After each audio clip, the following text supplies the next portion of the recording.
Bonjour à tous et bienvenue au Forum Radio J, dont vous êtes l'invité Pierre-Yves Bournazel. Bonjour. Bonjour. Alors, au 39e jour de grève, Édouard Philippe a donc retiré hier l'âge pivot du projet de loi sur la réforme des retraites, ce qui ouvre la voie à un accord avec les syndicats réformistes et notamment la CFDT. Alors, comment dans ce contexte éviter une nouvelle impasse dans le cadre des négociations avec les partenaires sociaux qui vont avoir lieu au moins pendant 3 mois, et comment éviter aussi un enlisement plus tard et à partir du 17 février à l'Assemblée nationale. Et puis au-delà, qu'est-ce que ce conflit dans les transports dit de l'état de la société française? En clair, la France est-elle réformable ou est-elle irréformable? Mais pour commencer, Pierre-Yves Bournazel, puisque vous êtes candidat à la mairie de Paris, la campagne municipale à Paris. Anne Hidalgo a donc officialisé hier, plutôt aujourd'hui, et on l'a su hier, sa candidature à un nouveau mandat, son programme, une ville 100% vélo, le centre de Paris piétonnisé, pas d'arrêt des travaux, pas d'augmentation des impôts, pour un recadrement des loyers ou encore pour un référendum sur Airbnb. Eh bien, qu'est-ce que ça vous inspire ? C'est la fin d'un suspense qui était insoutenable. Madame Hidalgo est candidate à sa réélection, tout le monde le savait. Mais Madame Hidalgo a beaucoup tardé à l'annoncer, et d'ailleurs, elle souhaite faire une campagne très courte, et elle ne souhaite pas la contradiction, elle ne souhaite pas de débat. Au fond, Madame Hidalgo aime son poste, mais elle n'aime pas le débat. Et je le regrette parce que les Parisiennes et les Parisiens ont droit à la démocratie. 6 ans de plus, pourquoi faire ? Attendez, quand vous dites elle aime son poste mais elle n'aime pas le débat, qu'est-ce que vous fait dire ça ? Pourquoi vous dites elle n'aime pas le débat ? Elle est candidate à sa réélection depuis de nombreux mois, mais elle ne voulait pas l'annoncer pour priver les Parisiens d'un grand débat. Elle veut un débat démocratique très court et elle veut même pas débattre avec ses contradicteurs. Elle souhaite faire Pourquoi vous lui demandez un débat ? Mais oui, depuis longtemps, et elle souhaite faire un débat dans les médias ? Oui. Et d'ailleurs, je profite de votre micro pour redemander à Madame Hidalgo si elle peut changer d'avis, si elle est prête à débattre avec les autres candidats, parce que la démocratie, c'est la confrontation des opinions et des projets, c'est ça. Et j'ai l'impression que Madame Hidalgo ne veut pas beaucoup qu'on parle de son bilan. Parce que je voudrais quand même rappeler aux Parisiens... Alors, son bilan. 6 ans de plus, pourquoi faire ? Parce que son bilan, c'est un endettement à 6 milliards d'euros. C'est la saleté des rues de Paris, c'est la désorganisation de la gestion des travaux, c'est la destruction d'Autolib, la déconstruction de Vélib, réussite pourtant de son prédécesseur Bertrand Delanoë.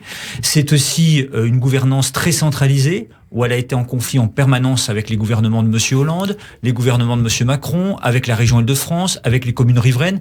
Elle n'a jamais mis les citoyens au cœur de son projet, puisque sur, par exemple, les aménagements comme la Tour Triangle ou Bercy-Charenton, qui sont des grands projets d'urbanisme sur lesquels moi je suis opposé, eh bien, elle n'a jamais voulu... On précise que vous êtes président du groupe 100% Paris au Conseil de Paris. Elle n'a jamais voulu consulter les Parisiennes et les Parisiens. Et moi, je dis que c'est pas une réélection que prépare Madame Hidalgo, c'est en fait un redoublement. Un redoublement. C'est un bilan très négatif, donc vous faites d'Anne Hidalgo. Vous êtes son opposant, l'un de ses opposants là, ou en tout cas président d'un des groupes d'opposition à elle au Conseil de Paris. Un bilan sombre, négatif. Est-ce à dire que vous dites aujourd'hui, il faut tout faire pour battre Anne Hidalgo ? Oui, alors tout n'est pas noir dans un bilan. J'ai voté des projets de Madame Hidalgo dans l'intérêt général, car j'ai toujours privilégié l'intérêt de Paris. Mais globalement, par rapport à son prédécesseur Bertrand Delanoë, qui était plutôt un bon maire de Paris, alors que j'étais dans son opposition constructive, j'avais voté beaucoup des projets de Bertrand Delanoë parce que ça allait dans le bon sens. Là, on a vu un changement très net de la gestion de Madame Hidalgo, et je pense qu'il ne faut pas 6 ans de plus. Moi, je pense qu'il faut créer les conditions d'un rassemblement. C'est la raison pour laquelle j'ai publié une lettre ouverte à Cédric Villani et à Benjamin Griveaux. Donc c'était mercredi, mais qui pourrait s'adresser au MoDem, à Gaspard Ganzer, à toutes celles et tous ceux qui le souhaitent, et même des élus écologistes qui sont prêts au changement, et vraiment au changement à Paris. Donc pas David Béliard, c'est-à-dire ? S'il le souhaite, si, mais c'est à lui de dire s'il veut s'émanciper de Madame Hidalgo, puisqu'il a été dans sa majorité, mais nous avons des convergences de vues sur le fond. Nous sommes opposés ensemble à l'hyperdensification et au bétonnage de Paris, qui est la marque de fabrique du mandat de Madame Hidalgo. Alors justement, on va parler de votre appel, cet appel que vous avez lancé mercredi. Donc, vous avez critiqué dans ce texte ce que vous avez appelé le bal des égaux. Prenez un rassemblement en lançant, donc, comme vous venez de le dire, un appel à Benjamin Griveaux et Cédric Villani. Alors, vous avez rencontré Benjamin Griveaux hier, vous allez rencontrer Cédric Villani après cette émission. Est-ce que vous avez bon espoir de parvenir à ce rassemblement ? Je le souhaite, c'est pas facile puisque j'ai proposé un dialogue au moins tous les trois, Cédric Villani, Benjamin Griveaux et moi-même. Benjamin Griveaux l'a accepté, Cédric Villani a accepté de me voir mais sans Benjamin Griveaux, donc je les vois séparément et j'essaye de leur dire que si nous voulons empêcher la réélection d'Anne Hidalgo, il faut construire un rassemblement autour d'un projet. pas autour de questions de personnes, d'un projet, le service des Parisiennes et des Parisiens. J'ai publié un livre, Revoir Paris, j'ai publié plusieurs livrets de propositions très concrètes. Je vois même que mes propositions sont reprises par les uns et les autres et je m'en réjouis. Lesquelles, par exemple ? Depuis 2013, je propose la police municipale à Paris. Je vois que tous les candidats reprennent mon idée. C'est devenu dans l'air du temps. Tout le monde est pour, mais je suis le premier à avoir proposé cette idée. J'ai proposé un dispositif de travaux d'intérêt général. Tu casses, tu répares, tu salis, tu nettoies. Je vois que cette idée prospère aussi. J'ai beaucoup travaillé sur la diminution du train de ville, hôtel de ville. Je vois que mes propositions sont reprises aussi. J'ai proposé la suppression des voitures avec chauffeur à l'hôtel de ville. J'ai travaillé sur un grand plan aussi de lutte contre l'hyperdensification et le bétonnage de Paris. Je reviendrai, si je suis maire de Paris, sur le projet de Madame Hidalgo de construire 6 tours à Bercy-Charenton. Je vois que d'autres candidats commencent à être sensibilisés à cette question. C'est bien, on avance. Mais moi, je souhaite... des tours qui sont déjà un certain nombre de tours qui sont déjà en construction à Bercy-Charenton. C'est pas encore en construction, non. On pourrait revenir sur le projet. Un groupe d'immeubles déjà en construction. Le projet de Madame Hidalgo, c'est 6 tours à l'intersection du périphérique et de l'autoroute A4. Je suis contre. Et d'ailleurs, c'est anti-écologique. Elle qui se dit une maire écolo. Il y a une contradiction. Alors, vous dites c'est un problème de projet, pas un problème de nom, de candidature, d'égo. Mais d'abord, qu'est-ce que vous avez dit à Benjamin Griveaux hier ? Qu'est-ce que vous allez dire à Cédric Villani cet après-midi ? D'abord, je leur ai redit, je les vois souvent depuis de nombreuses semaines, parce que c'est bien de converger. Je leur dis, il faut envoyer un signal très fort aux Parisiennes et aux Parisiens qui attendent le changement à Paris. Il faut leur montrer que nous sommes capables demain de travailler ensemble au service de Paris, que nous avons un véritable projet pour les 6 années qui viennent. Moi-même, j'ai travaillé sur ce sujet, je pense qu'on travaille. Et donc hier, pendant plus de 2 heures, avec Benjamin Griveaux par exemple, nous avons évoqué tous les sujets dont je viens de parler. La sécurité à Paris, la propreté des rues, le Grand Paris de demain, la lutte contre l'hyperdensification et le bétonnage de Paris.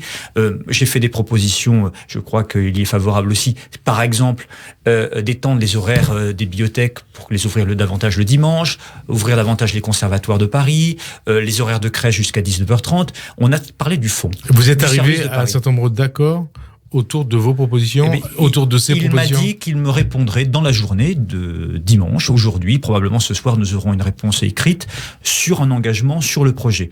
Je ferai la même chose cet après-midi avec Cédric Villani, parler du fond, parler du service de Paris, parler des projets pour les Parisiennes et les Parisiens.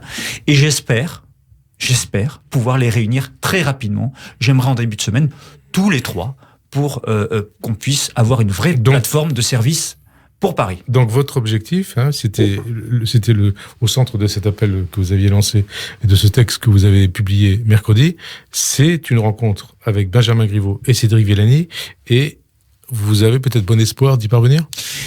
Écoutez, je suis un éternel optimiste, c'est pas facile. Parce que vous êtes un peu le go-between entre ces 2 frères ennemis de la Macronie.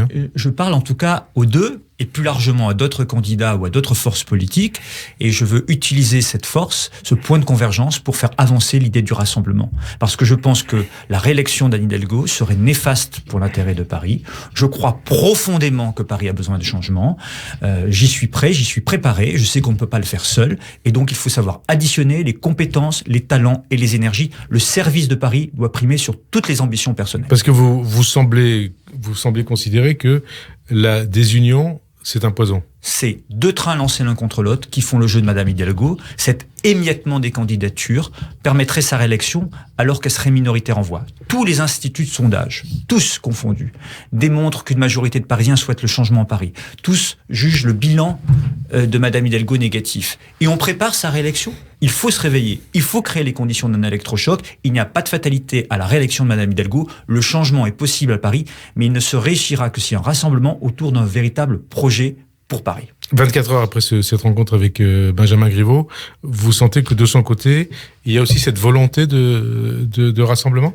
Oui, il y a eu une belle volonté de rassemblement, il y a eu un vrai dialogue sur le fond, il y a une envie de construire une alternative à Paris, il faut continuer à travailler rapidement sur ce projet-là, comme je le ferai cet après-midi avec Cédric Villani, et je ne désespère pas de les convaincre de trouver une solution. Quand on est responsable politique, on doit trouver des solutions. Alors, avant de parler de la manière dont vous envisagez cette solution, même si vous en avez déjà dit quelques mots auparavant, ça veut dire que les propos qui avaient été éventés dans la presse de Benjamin Griveaux à votre égard, des propos injurieux, c'est oublié, c'est pardonné ? Je crois qu'il y en avait pour tout le monde. Ouais. Mais comme je le dis, il faut passer par-dessus tout ça. Le service de Paris mérite qu'on passe sur les crispations de campagne. C'est plus le sujet. Le sujet, c'est le service de Paris. Est-ce que l'on veut 6 ans de plus avec Madame Hidalgo? Est-ce qu'on veut 25 ans avec cette même majorité?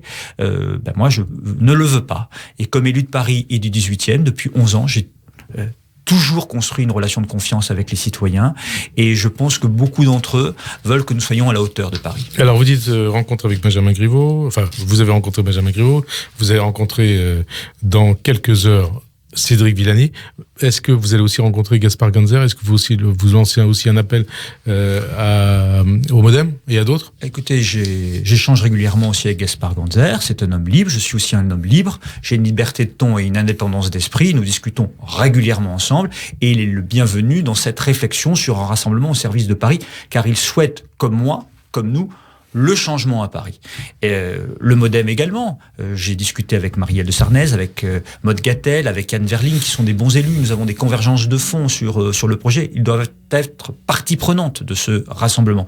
Mais au-delà, toutes celles et tous ceux qui, dans cet arc modéré, central, souhaitent un véritable changement et ne pas faire le jeu de Madame Hidalgo. Alors dans votre courrier, vous posez cette question à propos du rassemblement donc large que vous appelez de vos voeux. Vous dites, qui pour incarner tout cela, Benjamin, Cédric ou moi-même? Est-ce à dire que votre objectif, c'est bien de parvenir à une seule candidature et que, quelque part, vous semblez dire que vous renoncez à la vôtre? Non, je ne renonce pas à ma candidature parce que je considère qu'aujourd'hui, il faut d'abord parler du projet, très vite. C'est pour ça que j'ai fait cet appel au rassemblement. J'ai vu Benjamin Griveaux, je vois Cédric Villani, je voudrais qu'on puisse les réunir.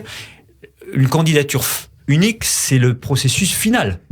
C'est d'abord le projet. Moi, je veux remettre le collectif. Donc vous allez, attendez, vous dites processus final, aboutissement final, vous dites que vous attendez... Ça peut être éventuellement une candidature de rassemblement. Ouais. Mais le rassemblement, il ne se décrète pas. Il se construit. Oui, mais vous attendez attendez sur un projet. Vous attendez donc une réponse de Benjamin Griveaux ce soir. Vous aurez sans doute une réponse de Cédric Villani à vos propositions dans la foulée. Ce processus de rassemblement, il doit aboutir quand? La semaine prochaine? Le plus vite possible pour moi. Mais pour vous, ça peut être la semaine prochaine? Je l'espère, parce que plus vite on peut agir, plus vite les Parisiens qui souhaitent l'alternative seront rassurés. Parce qu'il faut créer dans cette élection un électrochoc. Il faut créer de l'enthousiasme, de l'envie pour l'alternative à Madame Hidalgo.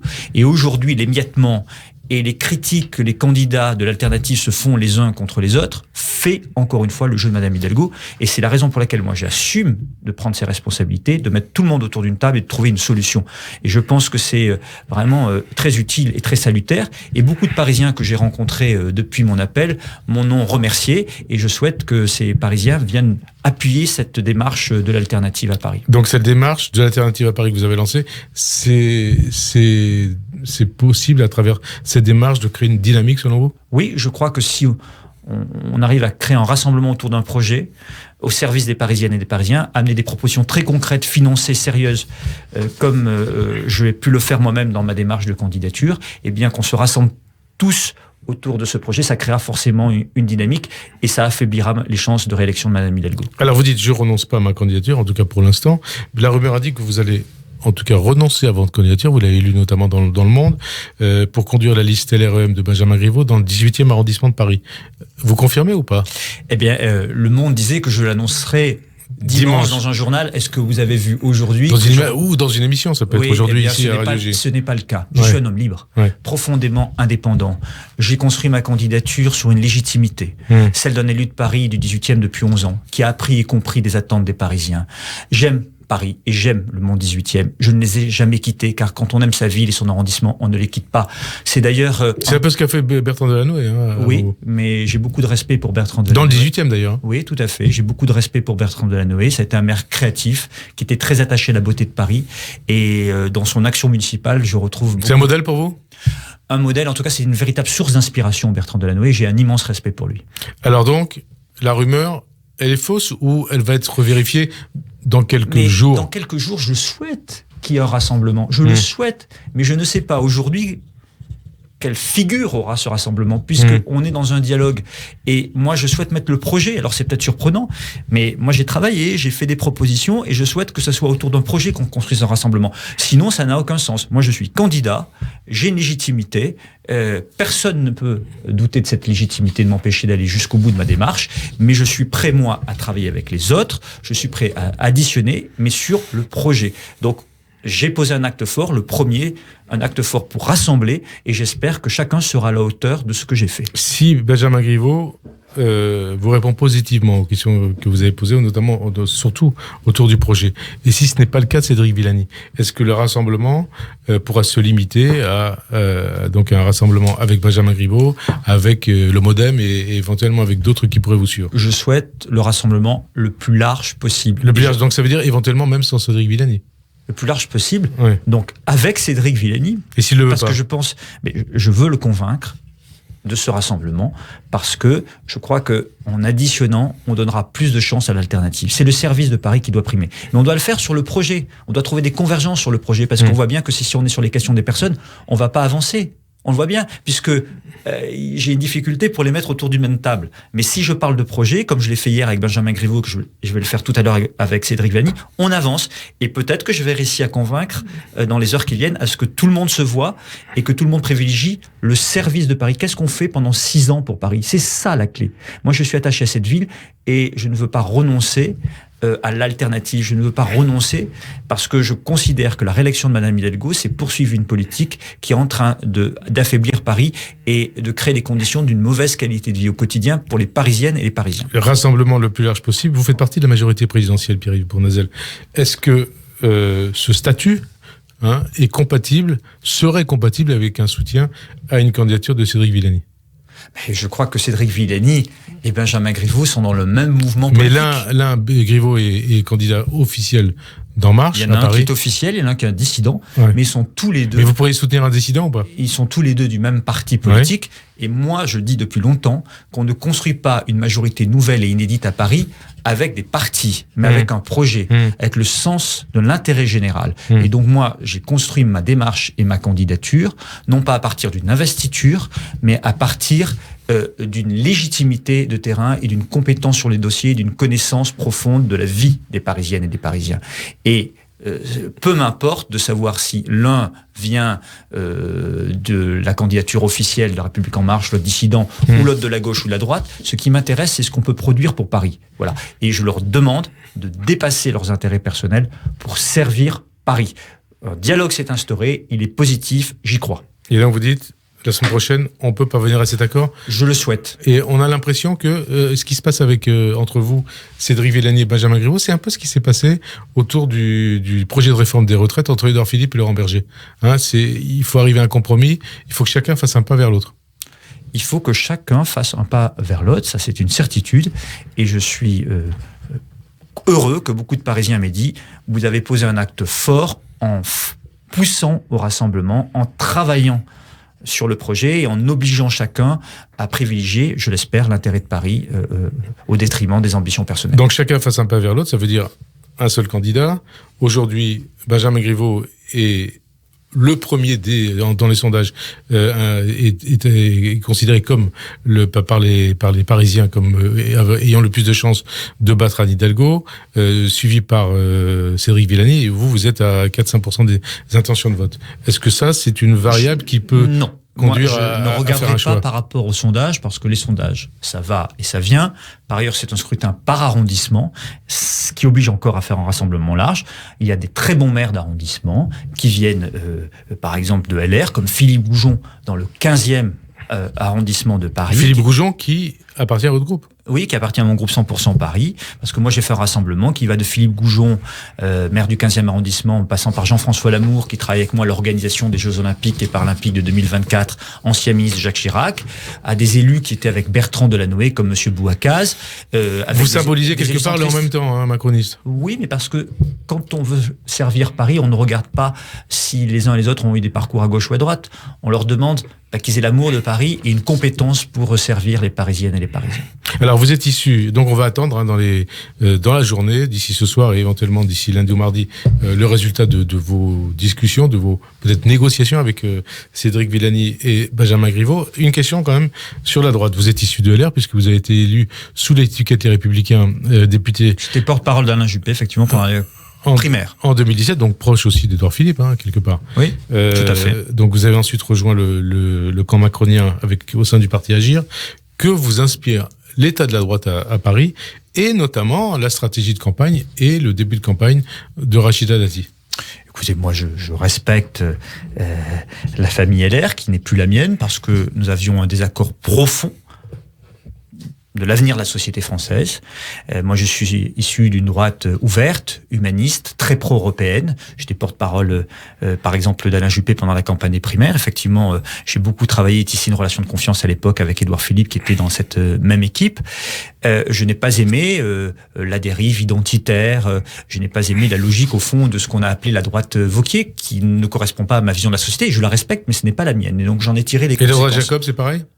Mais je crois que LR aujourd'hui est dans un positionnement anti-Macron.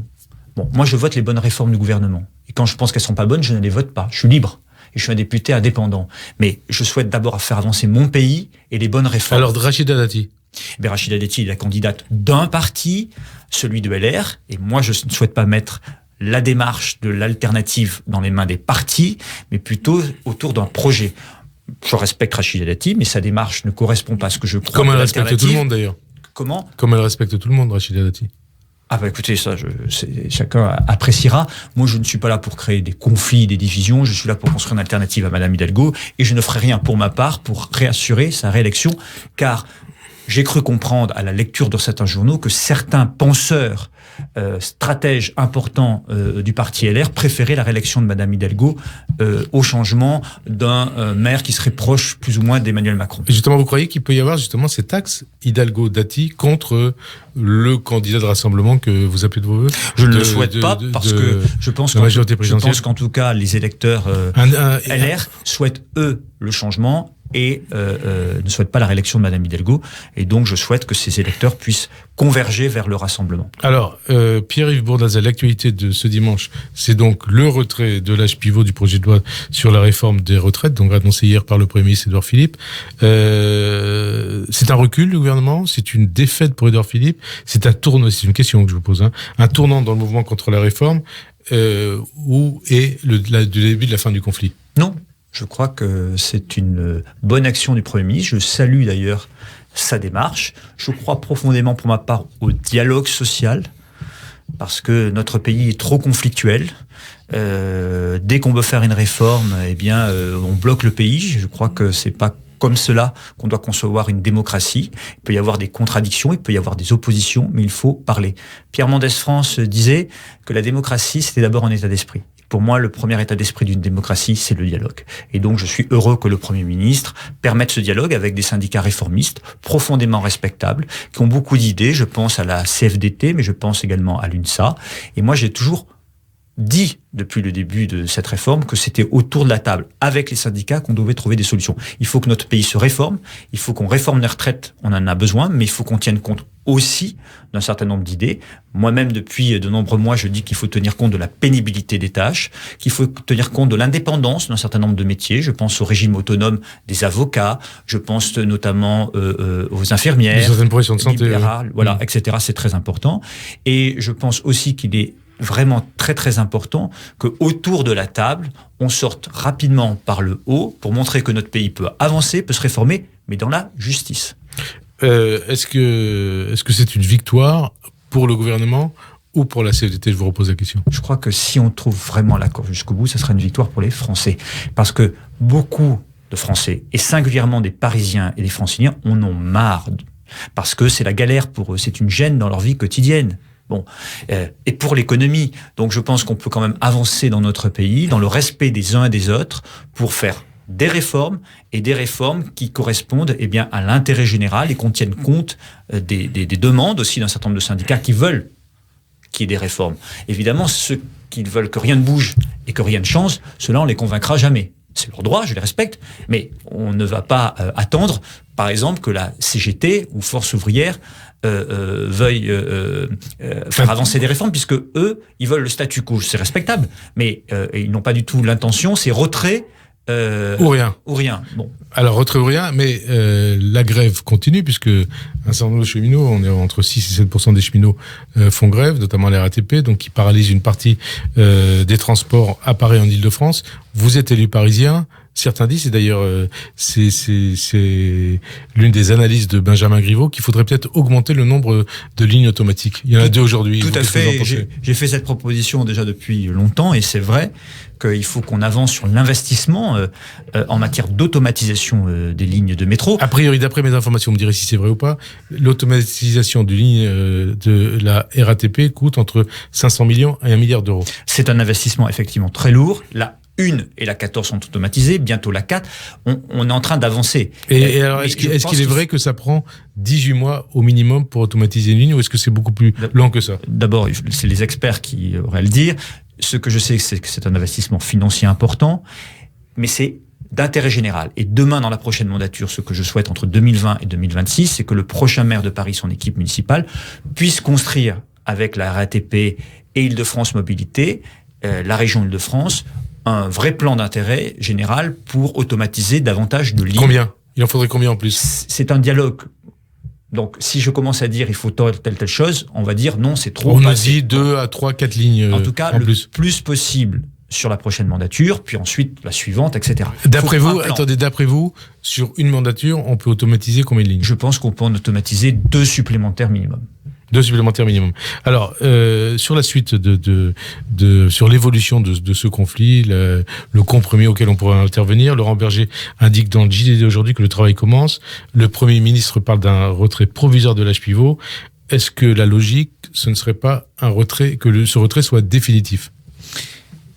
Puisque vous êtes parlementaire, donc le débat va venir à l'Assemblée, pour éviter notamment éventuellement un enlisement à l'Assemblée nationale, est-ce qu'il ne vaudrait pas mieux que ce retrait soit définitif? Jusqu'à la présentation, il y a encore la place pour le dialogue. C'est ce que je disais tout à l'heure. Donc un mois. Je souhaite qu'avec les partenaires sociaux, on puisse aboutir à un compromis qui permette de démontrer que notre pays avance, qu'il se réforme, qu'on tient compte de la réalité sociologique et de l'évolution de la société pour réformer nos retraites, et qu'on ait tenu compte en même temps des demandes de syndicats réformistes qui ont de bonnes idées sur certains points, et le compromis, c'est que chacun fasse un pas et un effort pour qu'on sorte de l'enlisement, qu'on sorte de cette situation conflictuelle qui paralyse malheureusement le pays, notre économie, et qui prive beaucoup de citoyens, notamment en Île-de-France et à Paris, de la liberté de se déplacer, de la liberté de travailler. C'est quand même la galère. Réforme de droite ou réforme de gauche? Peu m'importe. Je me fiche qu'une réforme soit de droite ou de gauche. Je souhaite qu'elle soit surtout une bonne réforme. Mais c'est important vis-à-vis de vos électeurs. Hein. Pour moi, une idée est bonne ou elle ne l'est pas. Et si elle est bonne, elle doit être mise en œuvre au service de l'intérêt général. Alors, qu'est-ce que ce conflit, qu'est-ce que cette fronde, cette grogne, plus qu'une grogne, une fronde contre cette réforme des retraites, une opposition dure contre cette réforme des retraites, dit de l'État de la France, dit de l'État de la société française? Je crois que cela dit qu'on a un problème de dialogue social. Moi, je suis très attaché au dialogue social, au compromis. Je suis très attaché au dialogue entre les partenaires sociaux, mais je vois bien que c'est très conflictuel. Au fond, la société française, elle a besoin de respecter celles et ceux qui les représentent. Nous avons beaucoup à faire, nous les politiques, parce qu'il y a eu beaucoup de déceptions. Et c'est la raison pour laquelle il y a des réformes qui sont mises en place. Il faut continuer de le faire, en matière de transparence notamment. Mais il faut aussi associer davantage les citoyens à la prise de décision pour les responsabiliser sur les grandes questions. C'est la raison pour laquelle, par exemple, à Paris, je propose qu'on tire au sort des citoyens qui soient en charge d'évaluer les engagements pris en campagne pour savoir s'ils sont tenus, et d'évaluer aussi un certain nombre de dépenses publiques pour lutter contre toute forme de clientélisme. De la même façon, je souhaite qu'on respecte les syndicats dans notre pays.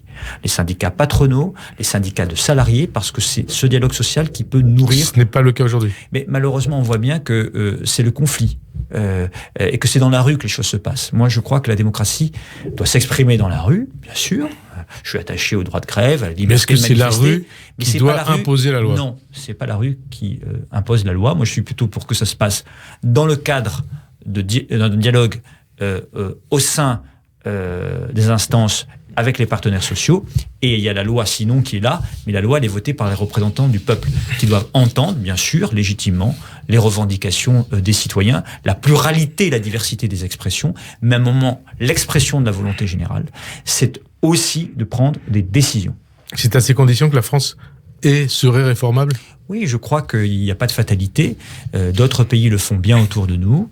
Il faut vraiment que on redonne du crédit à toutes ces instances, à tous les corps intermédiaires. Le dialogue social, les partenaires sociaux, c'est vraiment très important dans notre pays, parce que si on les affaiblit, eh bien demain, on sera dans une société de plus en plus conflictuelle, et nous n'avons pas besoin de ça, parce que nous avons besoin plutôt d'apaisement dans notre pays, nous avons plutôt besoin de nous rassembler et de faire sens et de faire société. Je crois qu'on en a vraiment besoin, parce qu'on voit bien qu'aujourd'hui, il y a une division très forte. Alors, il y a des divisions communautaires, il y a des divisions, des fractures économiques, des fractures sociales, des fractures territoriales, et le rôle du politique, eh bien, c'est plutôt d'apaiser la société, de trouver les voies du rassemblement pour faire avancer un pays, et tout en permettant à chacun de bénéficier de ces avancées-là. Voilà, il ne faut pas laisser les citoyens au bord de la route, sinon on fait le jeu du populisme et de l'extrémisme. Alors justement, vous parlez d'apaisement, de rassemblement.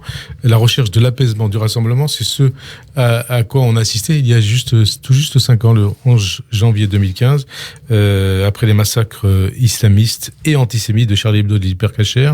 Donc c'était cette manifestation du 11 janvier 2015 où 4 millions de manifestants brandissaient dans toute la France des pancartes « Je suis Charlie, je suis juif, je suis flic ». Est-ce que l'esprit du 11 janvier est toujours présent dans la France de janvier 2020 ? Je l'espère, et je le crois pour une immense partie de la population, et comme de nombreux citoyens, j'y étais. C'est l'horreur absolue, la haine, la volonté de détruire celui qui n'est pas comme moi.